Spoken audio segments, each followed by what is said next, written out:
Damos gracias al Señor los que hemos venido y también damos gracias al Señor por los que no han podido venir.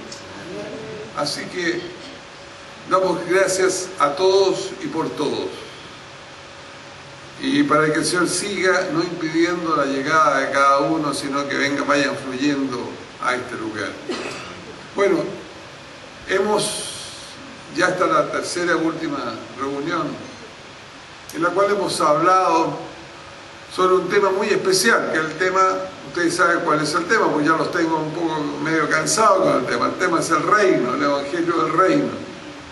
Y hoy día vamos a dar una última parte, podemos estar todo el año hablando del reino, pero vamos a dar otra parte desde otro ángulo, lo que es el reino, en que muchas veces se sufren algunas confusiones. Así, pero antes de partir vamos a orar. Padre amado, en el nombre de Jesús queremos poner todas las cosas en tus manos. Padre, sin tu entendimiento y sin tu gracia, para que puedas exponer lo que tú quieras que pongas, Señor, no sirve esto para nada. Danos el discernimiento, danos la gracia para llevar este momento adelante, que todo sea esto para tu gloria. Guíanos, Señor, que tus ángeles estén cubriéndonos, Señor, envíalos y protegiendo y dándonos el entendimiento necesario y la gracia necesaria para llevar esta parte de tu evangelio adelante. En el nombre de Jesús. Amén. El tema, como habíamos hablado ya, algunos lo saben, vamos a analizar el tema del evangelio, el reino y la iglesia. La palabra en español evangelio viene del griego evangelión, que significan buenas nuevas. En el Nuevo Testamento el vocablo se usa en relación con las buenas noticias del reino de Dios proclamada por Jesús mismo. En Marcos 1, 14, 15 dice: después que Juan fue encarcelado, Jesús vino a Galilea predicando, ¿qué cosa? El evangelio del reino de Dios, diciendo: el tiempo de Dios se ha cumplido y el reino de Dios se ha acercado. Arrepentíos y creed en el evangelio. ¿Qué es evangelizar? Evangelizar es difundir las buenas noticias que Jesucristo murió por nuestros pecados y resucitó entre los muertos. Dios lo ha hecho Señor y Cristo, por tanto es nuestro Kyrios, nuestro Rey. Y Él, como Señor y nuestro Rey que está vivo y reina, ofrece ahora el perdón de los pecados y el don liberador del Espíritu Santo a todos los que se arrepienten, genuinamente creen y obedecen.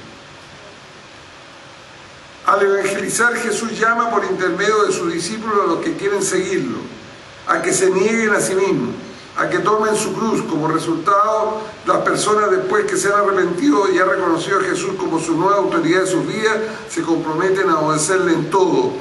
Y se comprometen una cosa que a veces nos cuesta mucho: a ser guiados por el Espíritu Santo. Lo tenemos en forma de palabra, el ser guiados por el Espíritu de Dios. Pero realmente estamos siendo guiados por el Espíritu de Dios, estamos escuchando a Dios y obedeciéndole a Dios, o estamos obedeciendo a nuestros pensamientos buenos, o los que creemos que son de Dios. Es muy importante la comunión con el Señor para saber, y el discernimiento espiritual para saber si estamos o no siendo guiados por el Espíritu de Dios, no por nuestra mente. Y así caminar de esa manera a Dios en una constante renovación hasta ser una persona madura conformada a la imagen de Cristo. Debemos ser transformados a su imagen. ¿Cuál imagen? ¿Cómo era? ¿O era alto? ¿Caminaba para un lado, caminaba para otro? No.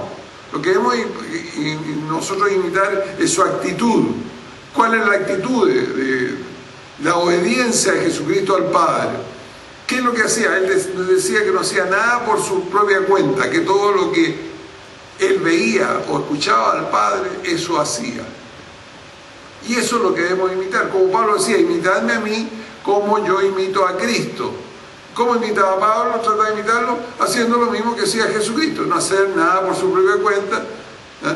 Y muchas veces Pablo, más de alguna vez, iba para un lado, escuchaba al Espíritu de Dios y después se tenía que partir para el otro, porque había ido por sus pensamientos, por lo que creía, hasta que Dios le gritaba.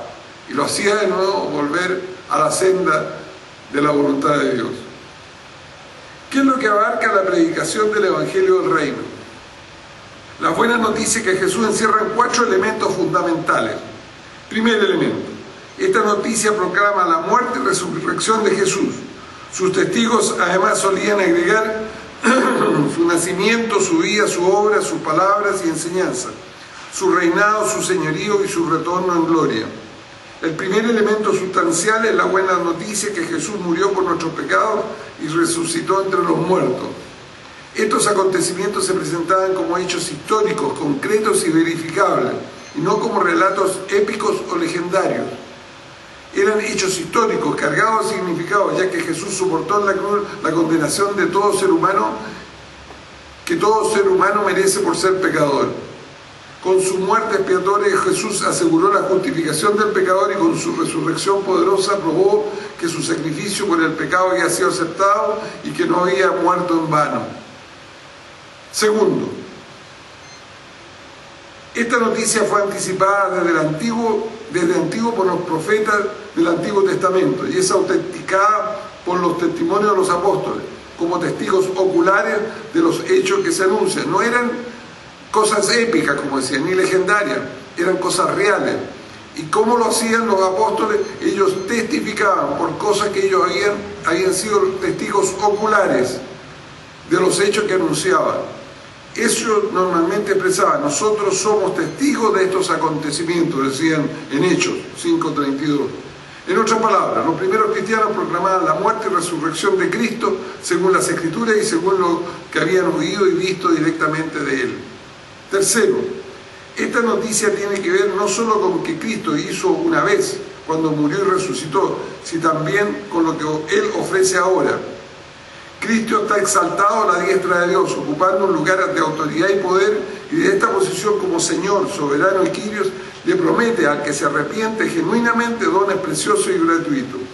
¿Cuáles? Por ejemplo, el perdón de los pecados, que remite nuestra culpa, nos coloca en el favor de Dios y nos introduce en la familia de Dios, nos lleva a ser hijos de Dios, con lo grandioso que eso es. El don del liberador del Espíritu Santo, que es dado por medio del Espíritu mismo a todos los que reciben a Jesús como su Señor y Salvador, el cual nos libera del egocentrismo para que vivamos en adelante para hacer la voluntad del Padre, viviendo para Dios y para los demás. Son realmente dones preciosos que nos entrega Cristo hoy. Cuarto, ¿qué otro aspecto más? Esta es una gran noticia. Esta gran noticia demanda arrepentimiento y fe de nuestra parte. El perdón de pecados y el don del Espíritu Santo solo son accesibles cuando nos hemos sinceramente arrepentido de nuestros pecados, de no haber hecho la voluntad de Dios y ponemos nuestra fe en Cristo, reconociéndolo como único Señor de nuestra vida. Aquí en la palabra se señala muy claramente el arrepentimiento genuino.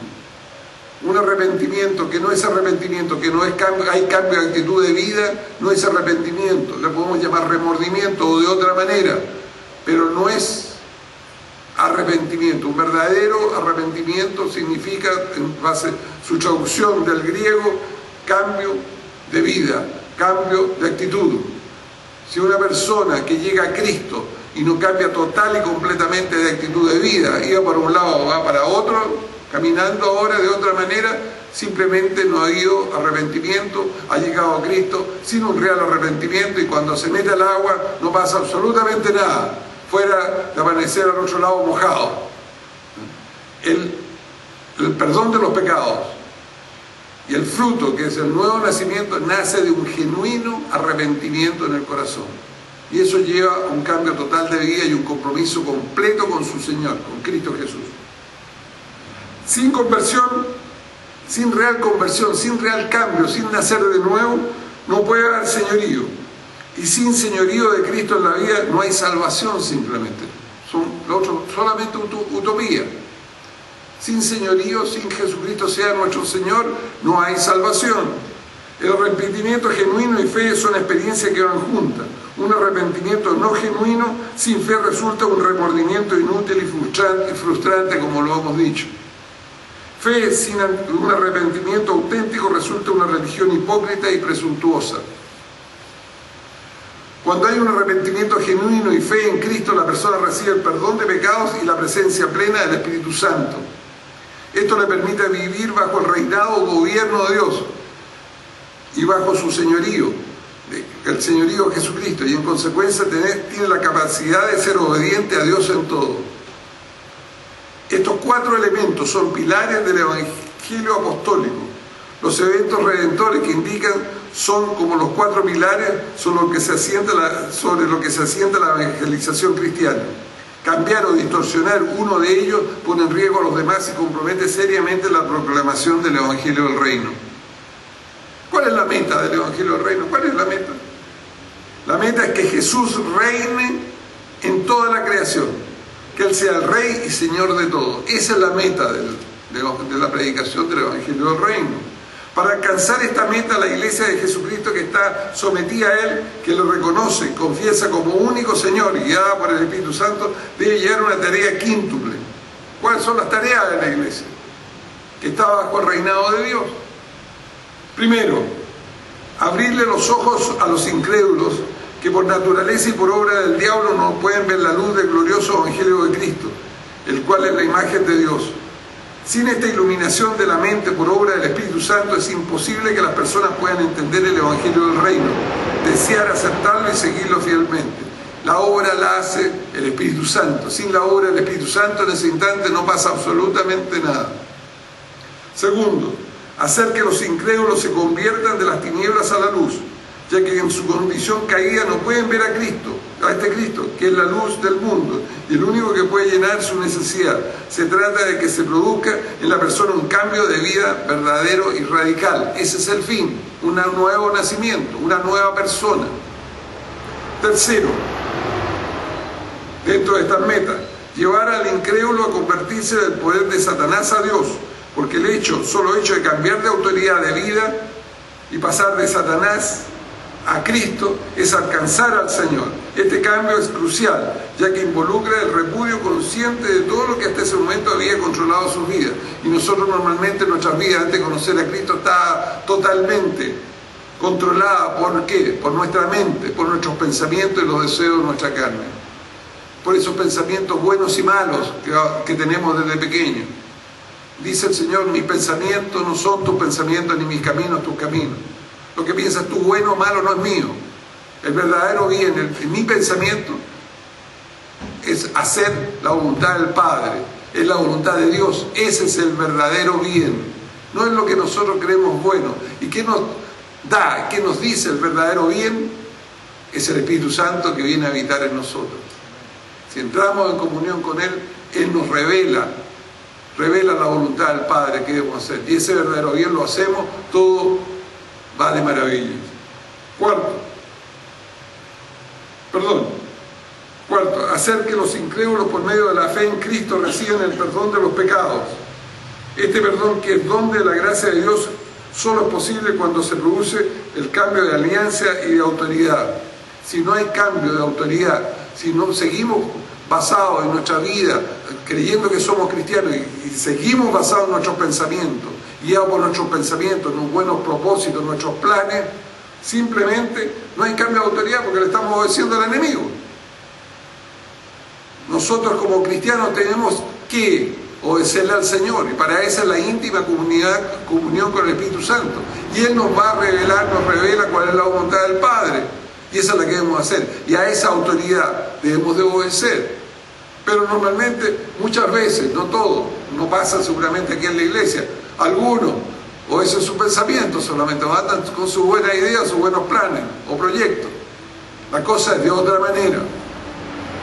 Quinto, permitir que los incrédulos reciban la herencia entre los santificados. Cuando se han dado genuinamente y adecuadamente los 4 pasos anteriores, el nuevo creyente pasa a ser parte del cuerpo de Cristo y se compromete con una congregación local de sus seguidores bautizándose. La persona muere a su vieja vida y nace en vida nueva. El nuevo discípulo cambia radicalmente de vida, aunque sea muy nuevecito, recién bautizado, si realmente había un arrepentimiento profundo y consciente.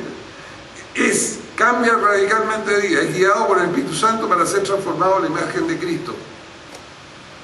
Cuando la iglesia hace y predica, viviendo el Evangelio, lo que hace afirmar es que Cristo es el Rey y Señor, siempre, y a quien debemos de obedecer. La parte central de esta secuencia evangelizadora es el hecho de que someterse voluntaria, consciente, libre y genuinamente a una nueva autoridad que es Cristo Jesús, reconociéndolo y aceptándolo como su Rey y Señor, que va a gobernar toda la vida y para toda la vida nuestra. Nosotros entregamos nuestra vida y nos comprometemos que es toda la vida, hasta la eternidad nos gobierne. Por lo tanto, predicar el Evangelio es predicar el reino o reinado de Dios. Toda vez que se anuncia el reino de Dios se proclama el Evangelio. Todo el consejo de Dios y las manifestaciones de su reino se nos han dado a conocer por medio del Evangelio.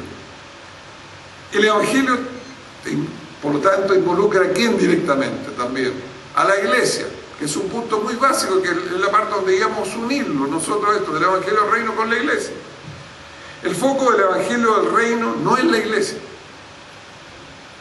El fin de la proclamación de este Evangelio no es que la iglesia crezca o aumente su número o incremente su poder. No es eso. Eso es lo que queremos los hombres, los pastores. Pero no es lo que quiere Dios.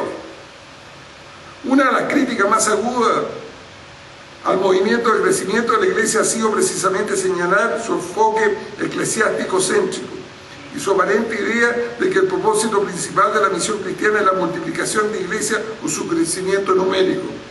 Definirlo así es consentir con un estrechamiento del concepto del reino de Dios. La iglesia es un instrumento del reino, o debería serlo. También puede ser concebida como la primicia del reino. La iglesia no es el reino mismo, es un fruto del reino, que es diferente. Pero la verdad está en que el fin de la proclamación del Evangelio del Reino es manifestar y establecer la realidad y la presencia del Reino a través de Cristo Jesús. Ese es el fin de la iglesia. La iglesia no es el fin de la misión cristiana, si bien la comunidad de fe es un factor muy importante en la comunicación del Evangelio del Reino. El Evangelio que la iglesia proclama es la buena noticia tocante al reino, reinado de Dios, y el centro de este reino, reinado, es Cristo y no la iglesia. El objeto de este reino es el Rey y no la iglesia. El propósito de este reino es el ejercicio del reinado, de justicia, de paz, de amor y de Cristo, el Rey, en los cielos y en la tierra. Es un universo restaurado y transformado, y no la reunión de una comunidad de fe en torno a Él. La comunidad, cuando se reúne en torno a Cristo, es una manifestación o fruto de su reino, es una primicia. La iglesia es metatemporal, es una meta temporal, es razón a que es un reflejo o paradigma de lo que ha de venir. Pero ¿podremos decir y afirmar que este es el propósito del reino? ¿Acaso el concepto del reino no incluye fuera del reinado o gobierno del rey y su comunidad también el territorio que ejerce su soberanía y autoridad? ¿Qué es entonces lo que significa proclamar las buenas nuevas del reino? Hermano, no es darlo a conocer en todo el dominio de la tierra, no implica proclamar la majestad del Rey en todas las esferas del mundo, incluyendo los lugares celestiales en los que moran los principales poderes y gobernadores de las tinieblas. En consecuencia, no significa esto que la misión del reino es más que la implantación de iglesia. La iglesia es una consecuencia de la proclamación del reino, no un fin en sí mismo. Por otra parte, la iglesia es la comunidad de aquellos que han conocido a Jesucristo como Señor de sus vidas y en consecuencia han reconocido el gobierno sobre sus vidas como Rey o Quirios. Ustedes no pueden ver que el énfasis cae sobre el gobierno reinado del Rey y no sobre la reunión de los gobernados. No es el pueblo, es el Rey, es lo más importante del Evangelio. Por lo tanto, el significado de la iglesia no reside en ella misma. Porque ¿qué pasa? No reside en ella misma. Nosotros como iglesia pasamos a conformar el cuerpo de Cristo. ¿Qué es más importante en el cuerpo de Cristo? ¿El cuerpo o la cabeza? Yo creo que todo es importante, pero lo verdaderamente importante es la cabeza, es Cristo, no es el cuerpo. Aunque es muy importante, porque si no, no podría funcionar una cabeza sin cuerpo. Pero no es el número uno. La iglesia no es el reino de Dios en su plenitud. Ella es el agente de ese reino. El reino es mayor y abarca más que la iglesia, tanto como concepto y propósito. El reino tiene que ver con el gobierno de Dios en la historia, pero va más allá de la historia y su consumación. Tiene dimensiones cósmicas y se proyecta tanto en el tiempo como en la eternidad. Por el contrario, la iglesia, la comunidad de fe de aquellos hombres y mujeres que han sido llamados para seguir a Cristo, es edificada por Dios en medio de las naciones para compartir la salvación y el servicio abnegado a su reino. La iglesia consiste en aquellos a quienes Dios ha llamado para colocarse de su lado en su lucha con la creación rebelde y pecadora, para actuar juntos con Él en su proyecto redentor y restaurador de todas las cosas. La iglesia se asocia a su Señor en fe, en el drama de la revelación del reino que vino y que está viniendo. El crecimiento y la expansión de la iglesia no debieran ser concebidos como fines, sino más bien como medios a ser usados en el servicio del reino. A la iglesia se le entregó las llaves del reino y ella cumple su mandato al usarla para abrir avenidas de acercamiento al reino para todos los pueblos y todos los grupos de población, a todo nivel de la sociedad humana.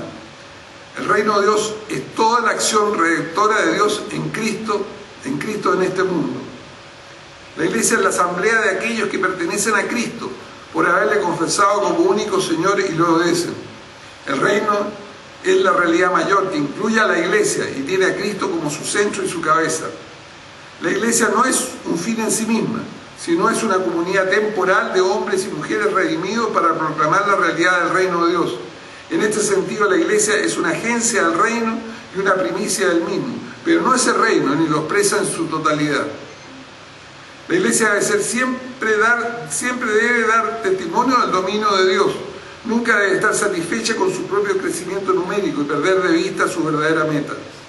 Debe recordar que es la comunidad del Rey y nunca volverse indiferente a la calidad e integridad del Evangelio que proclama y demuestra.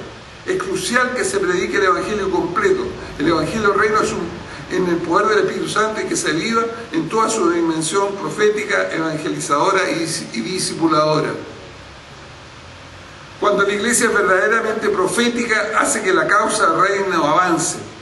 Y cuando es al mismo tiempo profética, evangelizadora y discipuladora, es fiel al reino. En cuanto a formar discípulos de Cristo, guiados por el Espíritu Santo en santificación para alcanzar la imagen de Jesús, colaborando así con el plan eterno de Dios, entonces sí, el crecimiento de la iglesia hace crecer el reino. Pero no sacamos nada con hacer crecer el reino con personas que no reconocen a Jesucristo como su Señor y no son guiados por el Espíritu de Dios. No son discípulos de Cristo.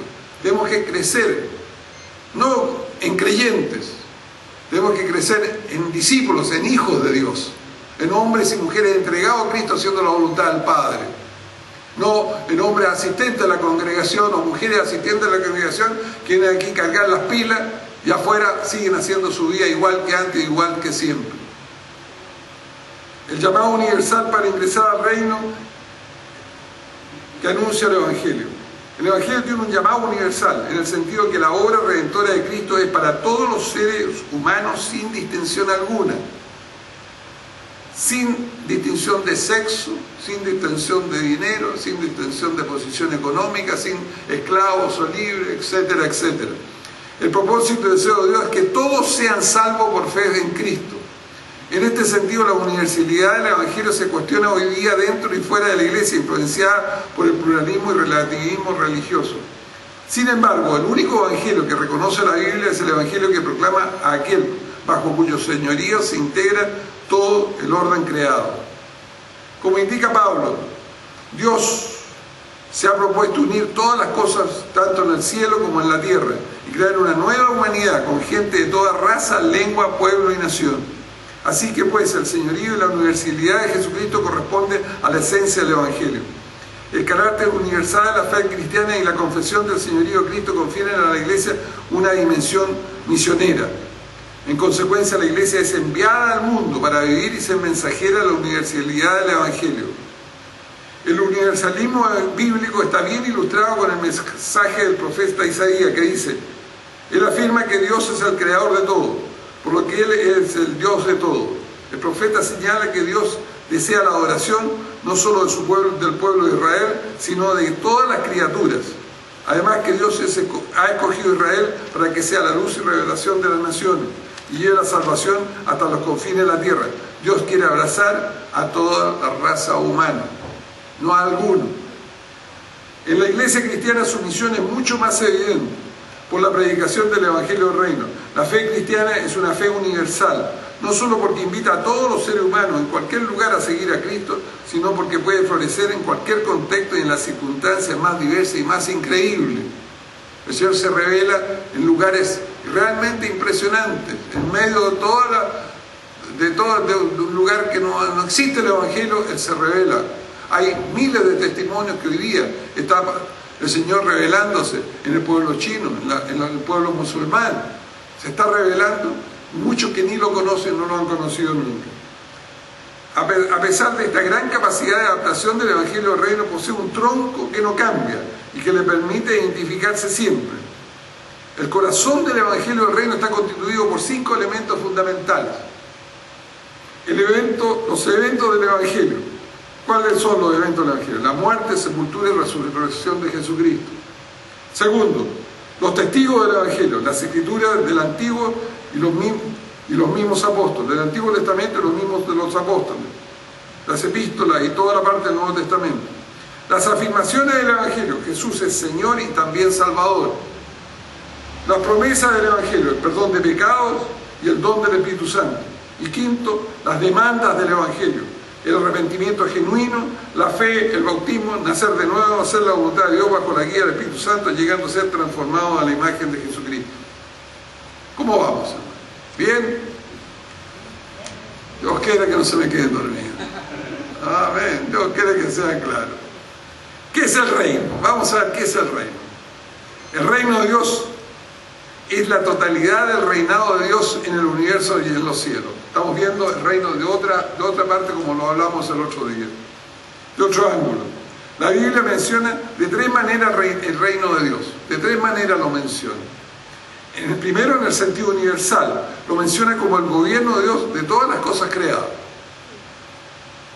Segundo, el reinado espiritual de Dios es la vida de los discípulos de Cristo en la tierra.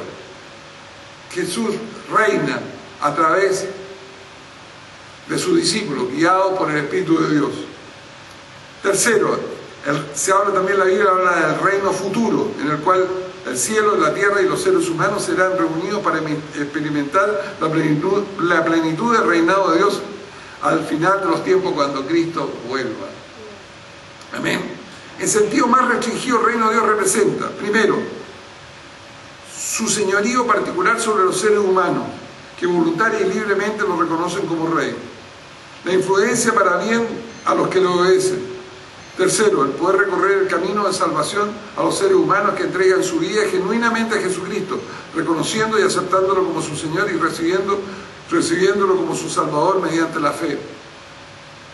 El Señor no puede ser Salvador de una persona si no es su Señor.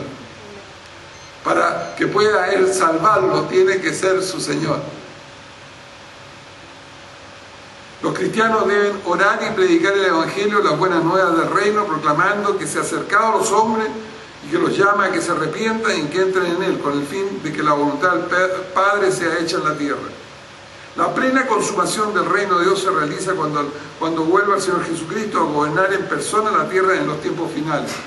Sus discípulos se identifican con la vida y misión de Cristo cuando proclaman el Evangelio de su reino. Estas buenas nuevas son acerca de un rey o quirio, de su señorío y de un reino. Jesucristo Rey.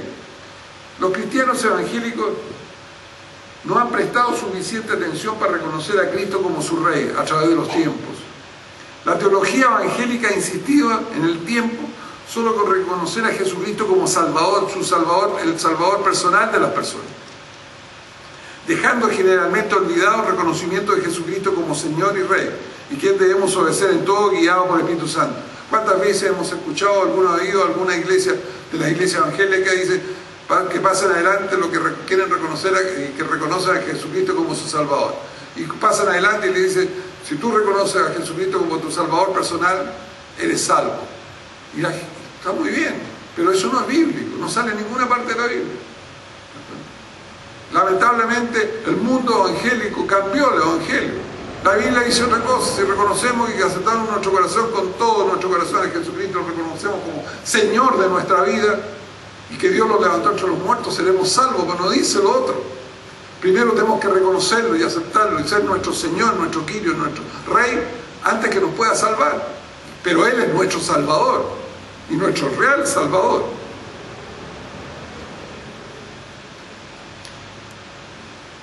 En la iglesia solamente se ha usado el término Señor enfocado solo como respeto personal, igual como lo hacemos a los seres humanos, señor Fernández, señor González, etc. No como dueño, amo, quirio de sus vidas, a quien debemos de obedecer en todo e imitarlo, hasta que lleguemos a ser cristianos o discípulos maduros conformados a su imagen. Al predicar el Evangelio del Reino, en contraste al Evangelio de Salvación, se enfatiza y prioriza el reino, el plan y la gloria de Dios, sobre la salvación del hombre que está implícita en ello. Normalmente nos vamos por el Evangelio de Salvación porque nosotros, es el San Yo que lo ponemos, no ponemos a Cristo como centro, lo ponemos nosotros en el centro, que todo funciona para nuestra salvación y que Jesucristo viene a ser el efecto de nuestro Salvador y pobrecito de nosotros, cuando el efecto es totalmente contrario. El Evangelio prioriza y enfatiza el reino, el plan y la gloria de Dios, pero que implícitamente para ello está la salvación del hombre, que es diferente. El Evangelio del reino nos proclama y recuerda que Cristo, por ser el Señor de su reino, único, bendito, soberano, es por lo tanto el Rey de Reyes y Señor de Señores. Como respuesta, la Iglesia le reconoce en alabanza y en adoración, declarando, por tanto, el Rey eterno, inmortal, inasible, al único Dios sea el honor y la gloria por los siglos y siglos. ¿Cuál es la misión de Jesús y de la Iglesia? Jesús, al hacerse hombre, se despojó de su gloria y poder. Aunque Él es 100% Dios, se hizo 100% hombre para ser ejemplo de vida para el hombre en su camino de salvación, con el propósito de glorificar a Dios Padre, el cual tuvo el plan de tener y conformar una gran familia de hijos semejante a su Hijo Jesús, que lo acompaña desde un principio. Jesús, durante su ministerio en la tierra, contó con la unción del Espíritu Santo para poder llevar a cabo su tarea, de modo que la misión nace de la unción y el envío del Espíritu Santo y no de la iniciativa humana. Jesús abortó su poder, se hizo 100% hombre, dejando su poder y su gloria. ¿Y cómo funcionó? Haciendo milagros. ¿Con qué poder funcionó si lo había dejado el poder de Él? Funcionó por el poder del Espíritu Santo. El mismo unción que nos trae a nosotros, a sus hijos y a sus discípulos. La misma unción que hoy existe sobre los hijos de Dios, Él la tenía. Por eso Él vino, toda su pasar en la tierra, guiado por el Espíritu de Dios, lo hizo para que nosotros siguiéramos su ejemplo, porque dice que nosotros todavía podemos hacer cosas mayores que Él. Y Él hizo, porque Él va al Padre a interceder por nosotros. Cosas mayores podemos hacer ¿quién? El pastor, no, cualquier discípulo de Cristo, ungido por el Espíritu de Dios, siendo hijo de Dios, puede hacer cualquier cosa, escuchando a Dios y haciendo la voluntad de Dios. Todo lo puede hacer, si Dios lo desea de esa manera y lo dice de esa manera. Jesús, la misión de Jesús tiene 3 énfasis principales. Proclamar el Evangelio del Reino, primero. Segundo, sanar a los enfermos. Tercero, liberar a los cautivos. La acción redentora de Jesús a lo largo de su ministerio expresaron en forma elocuente estos 3 énfasis. En Hechos 10:38, Lucas pone en la boca de Pedro esta comprensión del ministerio de Jesús, cuando estuvo en la casa de Cornelio, y dice: me refiero a Jesús de Nazaret, cómo lo ungió Dios con el Espíritu Santo y con poder, y cómo anduvo haciendo el bien y sanando a los que estaban oprimidos por el diablo, porque Dios estaba con él. Vamos a ver estos 3 casos. Primero era proclamar el Evangelio del Reino. Primero, Jesús fue enviado a predicar las buenas nuevas a los pobres y a los necesitados, es decir, a las personas que tienen más necesidad de la ayuda divina y que esperan del Señor escuchar su palabra liberadora. Esta es la única palabra que le puede traer el perdón de sus pecados y una vida nueva. Jesús entendió que este aspecto de su ministerio terrenal es fundamental. La predicación y la enseñanza del Evangelio del Reino no fueron acciones secundarias en su agenda diaria. Por el contrario, es notable la cantidad de tiempo y esfuerzo que el Señor se dedicó a comunicar la palabra de vida. Si ustedes ven que el Señor empieza a predicar, lo que empieza a predicar el Evangelio del Reino, viene, vuelve, se resucita y le está hablando 40 días a su... ¿De qué tema dice la palabra? Solamente del reino. Le habló del reino solamente. Segundo, Jesús fue enviado a proclamar libertad a los cautivos y sanidad para los ciegos, A lo largo de su ministerio Jesús sanó a varias personas ciegas, pero también curó muchas enfermedades. Llama la atención al leer los evangelios la abundancia de instancias en las que Jesús ministró sanidad. Lo hizo en diferentes maneras. Algunas veces respondía amorosamente al pedido de las propias personas enfermas. Otras veces él tomó la iniciativa para ir a ellos movido por compasión para restaurar la salud perdida. Hubo casos de sanidad instantánea e inmediata. Otros en los que el proceso de sanación tomó algún tiempo. Jesús sanó dando una orden, tocando al enfermo, indicando algún procedimiento especial, atendiendo a los enfermos en forma individual o colectiva. La variedad de situaciones diferentes pone en relieve la importancia de este ministerio en la agenda misionera de Jesús y también en la agenda misionera de la Iglesia, el servicio espiritual a los pobres del espíritu, el servicio espiritual en cuanto a sanidad física, en restauración, sanidad física, sanidad corporal, sanidad espiritual, liberación y consejería. Tercero, Jesús fue enviado a liberar a los oprimidos, es decir, a todos aquellos atrapados por las garras de Satanás. Me reducía su libertad para vivir vidas plenas, conforme a la voluntad de Dios su Creador. La cosmovisión de Jesús tiene una cosmovisión de guerra.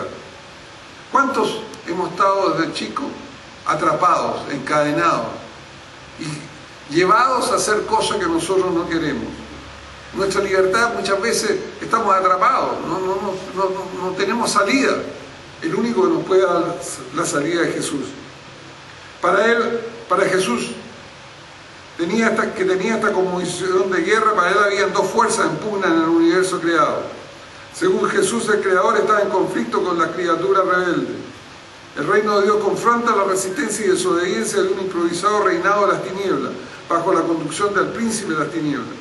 El campo de batalla de esta subversión diabólica es toda la creación y particularmente el ser humano, que ve cortada su libertad al someterse al dominio demoníaco.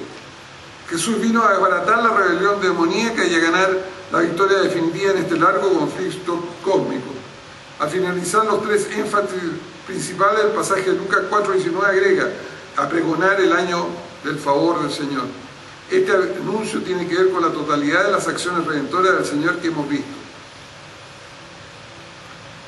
Ya nos queda poco, ya estamos casi listos. ¿Cuál es la misión de toda la iglesia?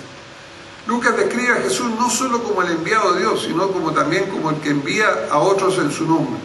Según Juan, Jesús declaró: como el Padre me envió a mí, así yo los envío a ustedes. De este modo, que la misión de Jesús pasó a ser la misión de sus discípulos, por ende de la iglesia. Y la misión es de toda la iglesia, no es la misión del pastor solamente, la misión es de la iglesia, de todos los discípulos de Cristo. En Lucas 9:1-2 encontramos la misión de Jesús a sus discípulos. Habiendo reunido a los 12, Jesús le dio poder y autoridad para expulsar a todos los demonios y para sanar enfermedades. Entonces los envió a predicar el reino de Dios y a sanar a los enfermos. La misión que encargó a sus discípulos es la misma que le encomendó a toda la iglesia. La palabra dice: entonces les abrió el entendimiento para que comprendieran las Escrituras. Y les explicó que el Cristo padecerá y resucitará al tercer día. Y en su nombre se predicarán el arrepentimiento y el perdón de los pecados a todas las naciones, comenzando por Jerusalén. Ustedes son testigos de estas cosas. Ahora voy a enviarles como lo que ha prometido mi Padre, que ustedes quédense ahora en la ciudad hasta que sean revestidos del poder de lo alto. Sin el poder de Dios, sin la unción de Dios que baja en Pentecostés, cuando nosotros recibimos, nacemos del Espíritu, simplemente nuestro trabajo realmente espiritualmente es en vano. La promesa en ese tiempo se cumplió en el día de Pentecostés y ahí nació la iglesia, junto con el cumplimiento de su misión llena del Espíritu Santo.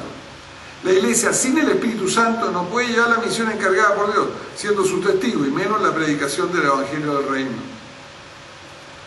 ¿Cómo es el crecimiento del reino? El crecimiento del reino de Dios es la extensión progresiva de la soberanía o reinado de Dios sobre toda la creación. No es principalmente un crecimiento geográfico. El territorio o campo de batalla central en la lucha entre el reino de Dios y el falso reino de Satanás en la mente y el corazón de las personas. Aquí está la gran batalla, ahí se produce la gran batalla en cada uno de nosotros. Y no se ve, está oculta, está aquí dentro de nuestra cabecita, en nuestra mente. Es allí donde tiene lugar el choque de voluntades. Por eso el Señor nos dice: el reino de Dios está en vosotros, dentro de vosotros. Ahí está el reino, ahí está la lucha. Ahí están si van a obedecer o no van a obedecer. Ahí van a estar si van a desobedecer o van a obedecer. Jesús se refirió frecuentemente al reino de Dios como una realidad oculta, pero que la gente puede experimentar o que pueden entrar ahora muriendo y naciendo espiritualmente de nuevo, pero que será manifiesto solo en el futuro cuando Jesús venga nuevamente. A los ojos del mundo el reino está ausente o adormecido, porque no lo puede ver.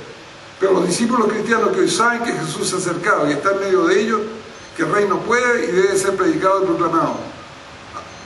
Ahora su presencia es un secreto que puede verse solo con los ojos de la fe, pero no quiere decir que el reino esté ausente, impotente, estático, congelado. El reino continúa extendiéndose y creciendo, pero de manera oculta. Algo extraño y maravilloso está sucediendo en el mundo, y el mundo no sabe qué es. No lo creerá, porque no ve gran poder, ni ejércitos, ni parlamentos que lo impresionen.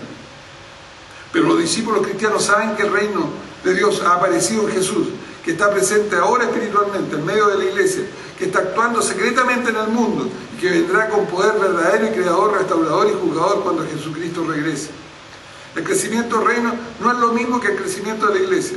Los dos están relacionados. El mismo Dios está obrando y el mismo Jesús es Señor.